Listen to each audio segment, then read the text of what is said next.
our injury situation, Brandon Albert is not going to practice today with his back, Lilja with his knee. So those two guys are not practicing today.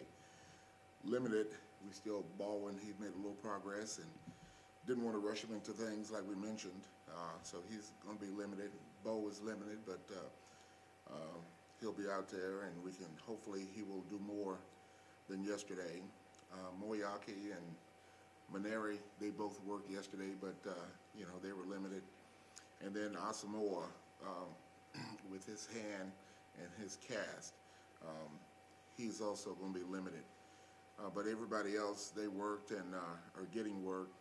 And so today we started a little bit earlier so that we can get off the field, should be off the field around 12:30, so that they'll have an opportunity to enjoy Thanksgiving with their family and friends. And so that's where we are right now. And so I hope you get a chance to enjoy Thanksgiving with your family as well. All right, so with that, I'll open it up. Do you need to get Albert and Rose on the field tomorrow? Are they kind of drop dead for them? Or? Well, you know, we can say drop dead. We'd like to see them practice tomorrow. But generally with veterans, you know, I give them a little bit more leeway, particularly if they are important veterans and they know what it takes. They know what their bodies are telling them. And then generally they are pretty upfront about where they are and what they think they can do. So I'll give them as much time as I can before making a decision. Asamoah, is it a matter of finding the right protection for him? Yeah, protection and comfort. You know, if the discomfort of the injury itself settles down and then he can have contact without it flaring up too much, then I think that he'll be able to play. With Lilja, was there something that happened in practice last Thursday, or is this like the accumulation of being 31 and playing in the line of scrimmage for 8 years? Well, probably a combination of, you know, the both things. He felt something and wasn't comfortable with what he felt, and so we took him to the doctor and let the doctor work on him, and he wasn't able to go last week, and so he's feeling a little better, but rest definitely helps him. So we'll see where he is tomorrow and then make a decision probably Saturday or Sunday at the latest. Coach, how would you evaluate practice thus far up to this point? Well, practice, I tell you, these guys practice good. They have good attitudes to practice. They work hard at practice. And so it was a normal kind of Wednesday. The first day when you're putting in some new things, there are always things that you have to iron out, you know, the following days. But their attitude at practice was good, and I thought that they worked good. As far as Jamaal Charles, having that big play potential that he has, having that in your back pocket that at any point he can break a 91-yard run for a touchdown, what does that mean to you as a coach and the team having that in your backfield?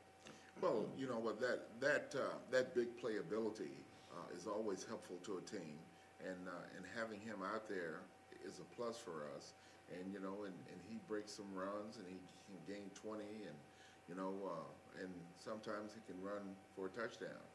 So that's a plus, being able to have him there and him being able to do that. Talking about attitude, for a 1-9 team, the little bit of time we see on the field and in the locker room, you wouldn't know it if you didn't know what your record was. What's keeping them motivated? What's kind of keeping them?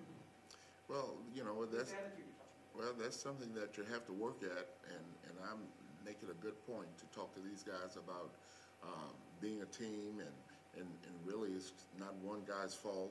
We're all included in where we are right now, and we're the only ones who can do anything about it. And I know that if we can continue to pull together and have good attitudes and work to try to get better, some good things will start happening. Do you get much out of a practice on a day like today? I know I'm thinking mashed potatoes. Yeah, well, that's what we have to fight with these guys a little bit, because they're also thinking mashed potatoes and gravy and, you know, turkey and all of that. but we have to try to get them to put that aside for a moment, so that they know that they're gonna get out of here a little bit earlier. We're not gonna watch tape after practice today, so that they can go and work on that mashed potatoes. You mentioned earlier in the week, telling the team that if you're gonna win this game, you gotta be perfect. Yes, No mistakes. How would you classify a missed tackle as a mistake? sure. It seemed, correct me please if I'm wrong, but you had a lot more missed tackles last week against Cincinnati than you've had in past games. Yeah, we did.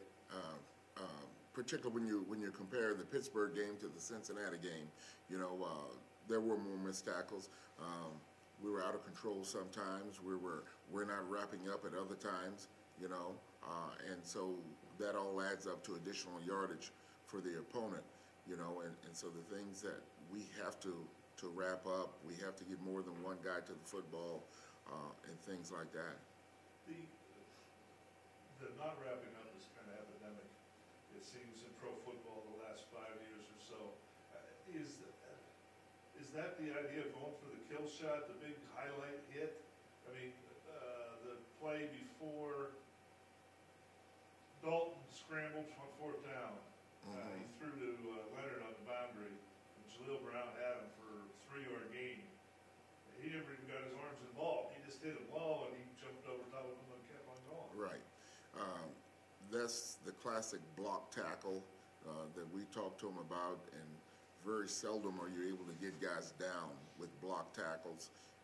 You do have to involve your arms, and you have to wrap the guy up and hold on to legs, jersey, or something, you know, because the players in this league are ball carriers, are good ball carriers, and they have ability, they have skill, and they're going to try to get the extra yards, and they're just not going down when somebody throws at them, you know, and we have to understand that. Well, you know, during the off-season, your owner and you yourself talked about the prospects of going after Peyton Manning. How far did that get? Did you talk to him? Where did that go when he was on the market during his tour? Well, you know, what Peyton did was Peyton limited the places that he was going to talk to, and we were not one of those that was included, and so we had no control from that point on. You know, once Peyton decided that the 3 teams he was talking to, then everybody else were on the outside looking in, and we were on the outside looking in. That frustrate you, upset over that? Well, I mean, with that kind of ability, you'd like to be able to talk to it and make your spill, you know, but you can only control what you can control. Did he bring his offense there, or you having to study what John used to do and what Peyton used to, just, is it a comment, did they just rewrite the book to make it Colts, Broncos, or? No, I don't think that they rewrote the book, but they know that Peyton has been in the system, and he knows the system very well, and so I think that they've implemented some parts of Peyton's system with their system, and it's working pretty good. Let me ask one last thing. Chris Harris, the kid from KU, I mean, he just kind of came out of nowhere last year. Just, what does he stand out to? What's your take on Chris? Well, he seems to be a playmaker. He's around the football, gets his hands on balls, got good ability, you know, and even though they have him listed as a backup, he plays quite a bit, you know, does. Undrafted guy. Yeah, well, but you know, there are a lot of undrafted players who are good players in the NFL. And, you know, we would like to think that this is an exact science, but it's not. All right, last one.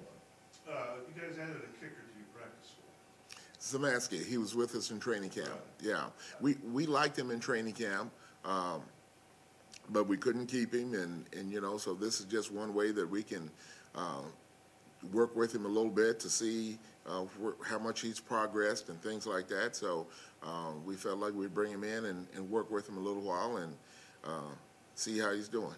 So this is kind of a looky-loo kind of thing? And work with them, and, you know, when you have to make moves somewhere else, you'll probably make a move on that. Exactly.